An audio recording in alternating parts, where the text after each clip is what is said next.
Video games. Games played on a device that— oh wait, I already did this part. Update from last video.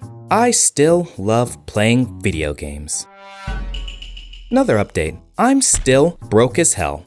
Did you really think that a couple of weeks was enough time for me to make money?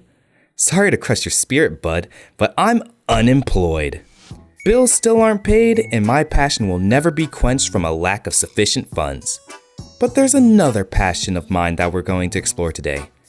Dance. But not with my feet. With my fingers. Dance Dance Revolution, more like Jig Jig Insurrection. Am I allowed to make that joke? For there is one genre that I didn't showcase in my last video, which you should totally watch.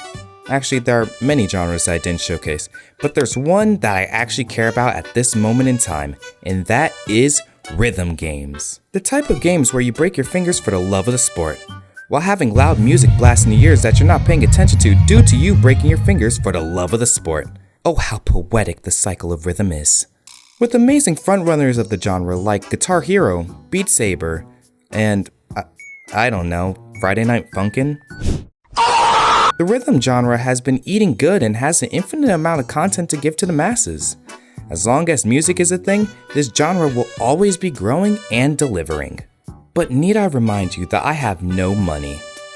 And we're exploring games primarily on our Lord and Savior, the Steam storefront. It's still moving! There. At least we still have Trombone Champ.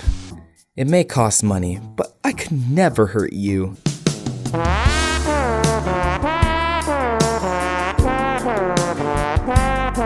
But enough stalling from me. You know the drill.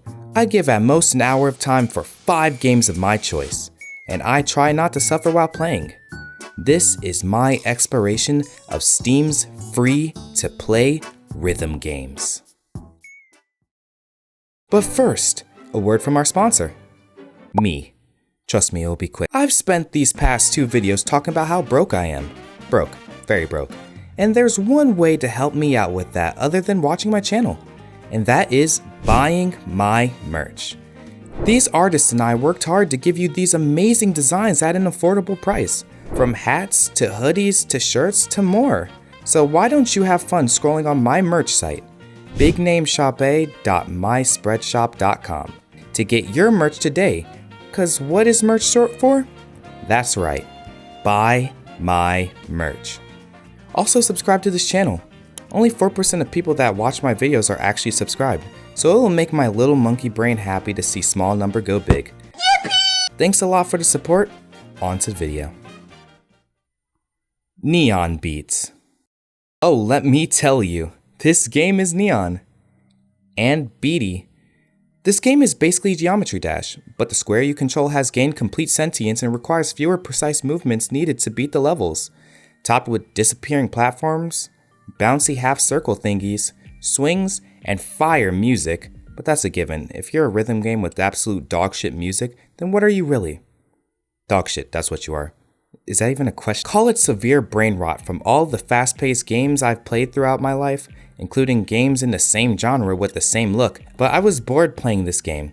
There isn't anything inherently bad about it. It's actually decently fun for a platformer, and it has really nice music. I don't really know what I was expecting. It's what lo-fi is to music, but in gaming form. And blocks. It's chill vibes. Maybe something to relax to, but nothing. Holy shit, it just picked up the pace. That spike wall completely caught me off guard, and now I'm entertained. It's pretty easy to do that. The addition of moving spike walls and speed boosts were the exact things needed to make this lo-fi hip-hop into no-fi blip-blop. What does that mean? Who gives a shit? Watch me dodge these spikes. This game is a true example of why you shouldn't judge a book by the first couple of pages. You gotta read a chapter at least. But what do I know? I don't read books. I'm a flippin' gamer. The 3rd level was the thing that single-handedly kept me from dropping this game after 10 minutes of playing. Cause time is oh wait, I don't get that. The little elevator thing also added a little wow factor to the game. That and the small zoom-ins to add suspense in the levels. Those additions were really cool. though they didn't add much to the level when it comes to gameplay. And with the completion of level 3, I'm ready to— wait, what does that achievement say? Only 3 levels? That's gotta be a joke, right? I only just now started getting into the game. Why would there only be 3? DLC. A broke person's nightmare. How silly of me not to expect this to happen at some point. 5 more levels, all held behind a paywall. A wall unbreakable for the unemployed. I was going to give this a 6 out of 10, but due to these unforeseen circumstances, I think it's only fair to give this game the same rating as the number of levels I can play. 3 squares out of 10. Ready, set, hi-ya. Well, that name isn't a good start to showing me a quality game. But you know what? Sometimes picking a name for a game is hard. I'm not going to knock off points for a bad name. Definitely if the game is good.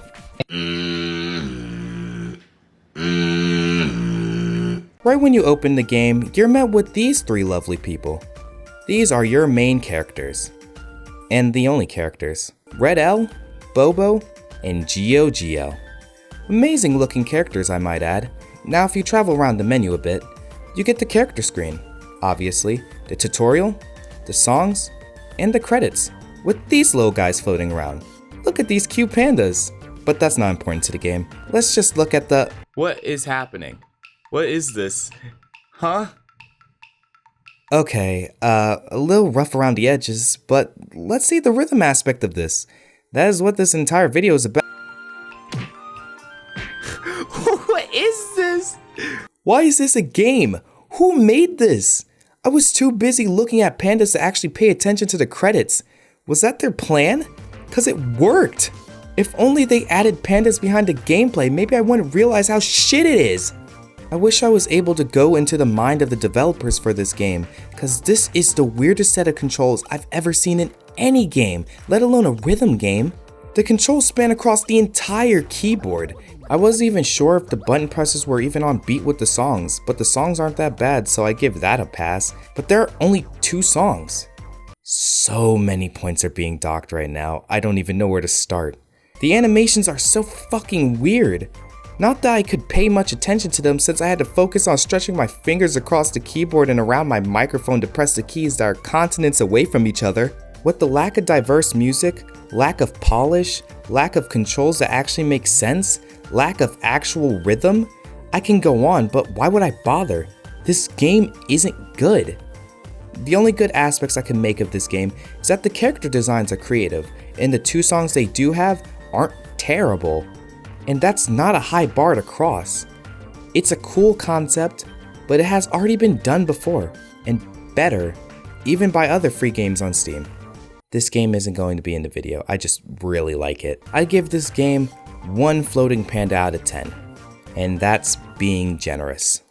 Am I losing my mind right now? Project Pulse. This is a public safety announcement for the Jamford Tri-State area.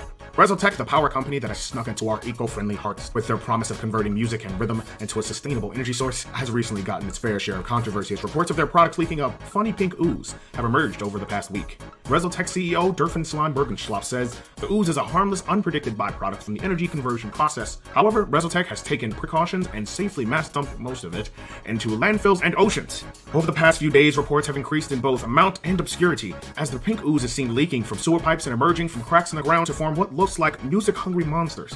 They appear to be attracted to energy and sound, and we advise all citizens stay indoors. What is it? Here. The teleprompter, Jimmy. Oh my God! Not gonna lie, that intro intrigued me. Project Pulse had me hooked from the beginning. Hooked enough that I was able to put my guard down and believe that this game could actually be good. After seeing that there's actual thought put into the game's story and characters, I had high hopes for this pulsing project. Too bad those hopes were dashed pretty quickly. But hey, I'm getting ahead of myself. Let me explain, cause I'm utterly confused about this one. I can't stress this enough. The story could have made this game. It's funny, interesting, and really creative. Ooze monsters that were created by a shady business got loose around the city and they're attacking the locals. It's simple, straightforward, and interesting. This game gives me old Xbox Live indie game vibes. I don't know why that's the first thing that comes to mind, but it does. And that's to its appraisal, cause now it adds a bit of nostalgia for me. After a quick tutorial to start off, which in retrospect definitely doesn't sufficiently cover this game's controls, you're shown the cast of this story, all based on parts of musical arrangements. There's the cool girl next door Melody, the quick melee fighter, this goth punk rock alt chick Dami Mommy bass, the heavy melee fighter, this loser beta male cuck Harmony, the long range fighter, and this Chad with a bad haircut percussion, the short range fighter. With all these guys combined, oh wait, you can only have one on the screen? I guess I'll go with Melody then. So now after taking this girl and popping her in a gigantic city, this game can officially begin. Now what do I do? Don't tell me at this point because I was playing it wrong for the first 20 minutes of a 40-minute playthrough. In those 20 minutes, I've hit a bunch of cars, hit a bunch of people, and died to a bunch of annoying goo monsters.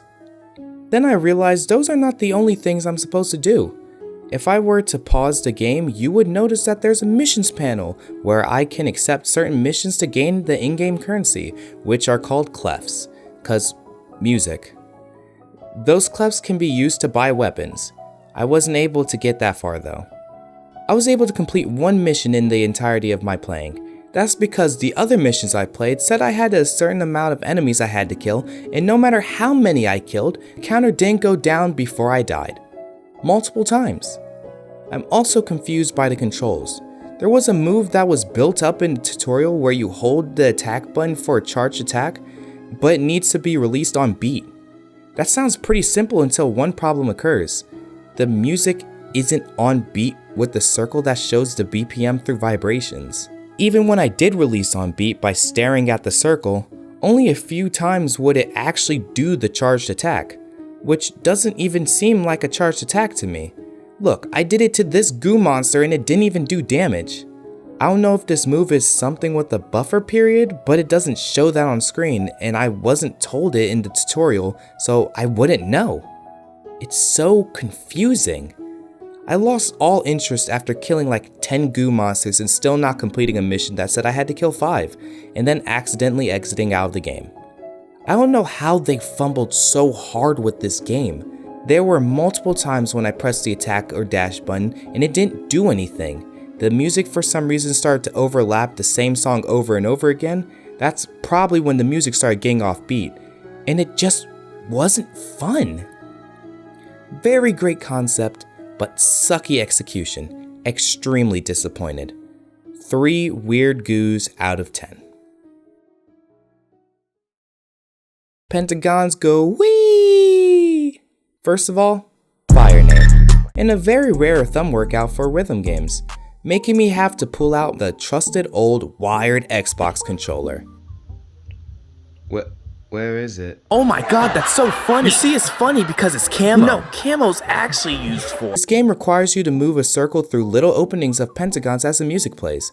The bass in their selection of songs, and trust me, there's a lot of it, causes the pentagons to move around as you try and squeeze through the tight openings. Pause. If you hit the sides of the shapes, you lose health percentages. If it hits 0, you're done. Lost. Never coming back. The music isn't that bad. I'm actually happy to see a love for hip hop in this game, instead of the usual rock or pop music that are usually frontrunners for other rhythm games I played. And this game highlights smaller artists as well, which is pretty cool. I do find it really annoying that the bass can move the pentagons when the circle is in the opening.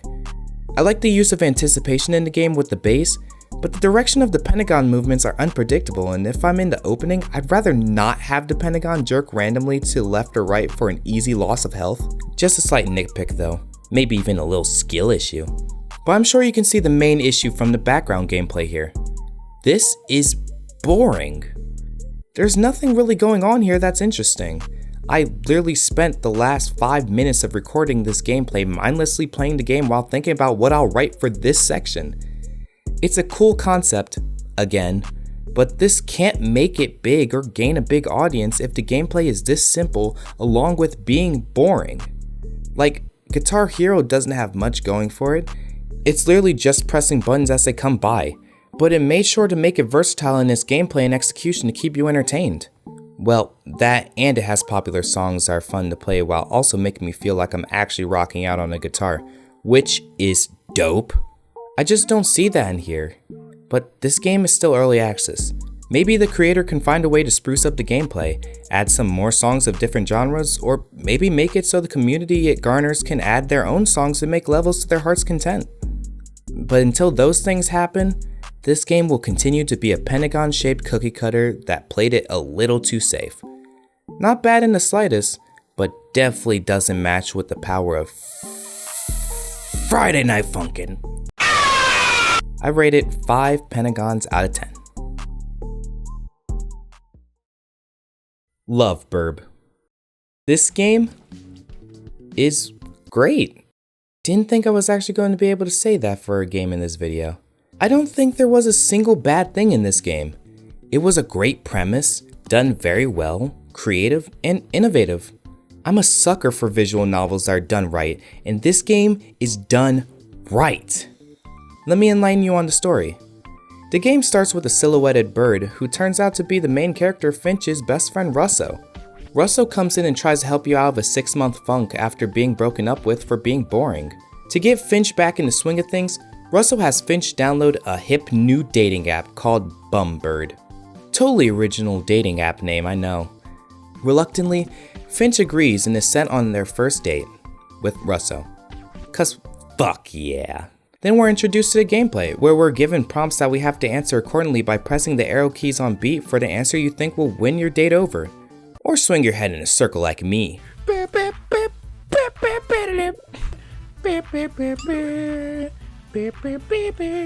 After your first date with Russo, you're then cut loose to mingle with many lovely people.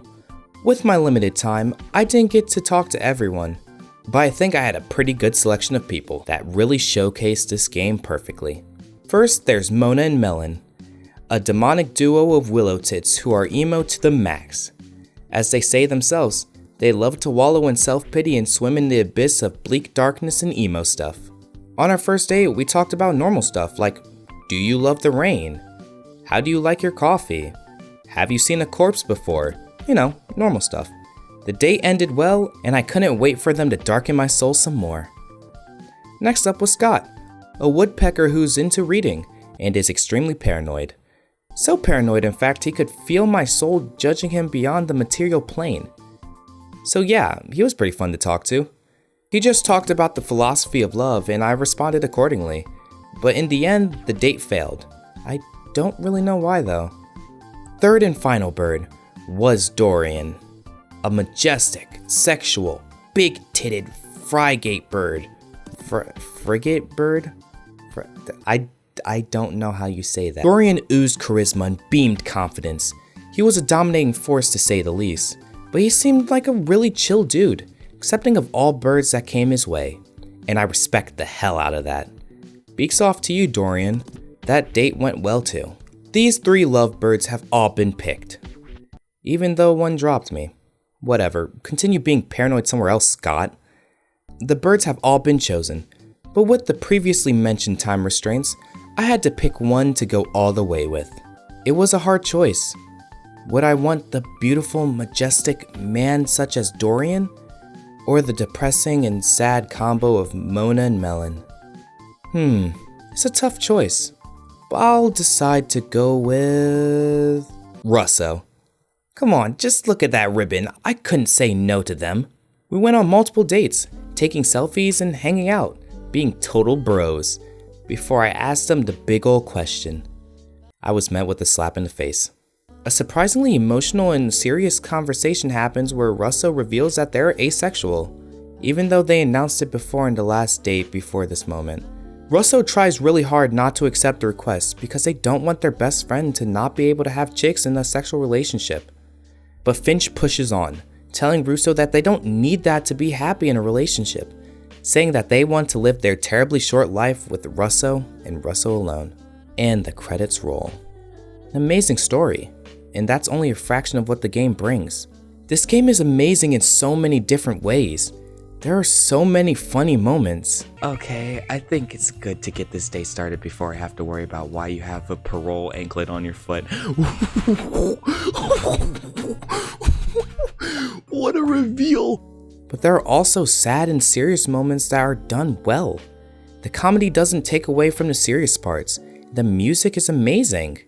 This game combined two huge video game genres and thrived in both of them. And I have to announce, this is the first game to make me go over the 1 hour mark, going 30 minutes over the time limit. Not just because I needed to make Russo my partner, but because after all the bad and disappointing games I've had to play this time around, I feel it was needed to rebuild my mental fortitude and show that every game I choose isn't supposed to be bad. For this game to do all that and more, I have to give Love Burb a nice and crispy 10 Russos out of 10. Good job to everyone who was a part of it. And that ends another expedition. One that was treacherous, filled with torture, sadness, microtransactions, and disappointment. But somehow, some way, got saved by a couple of birds who decided to download a certain dating app. What a story. It couldn't have been written any better way. Thank you for watching though. I know this was pretty much the same thing as the last video, but I had a lot of fun making this, looking past all of the shitty things. Finding new games to play has been a fun journey, and though I look to do it more, I have a lot of other ideas I want to make too. But what do you think? What was the best game for you? Comment that down below, and hit that like button while you're down there. Maybe even love tap that red button and follow my socials. All of that in the description. Thank you so much for watching, but for now, that's it for me. This is Dancing Boy, name, signing out.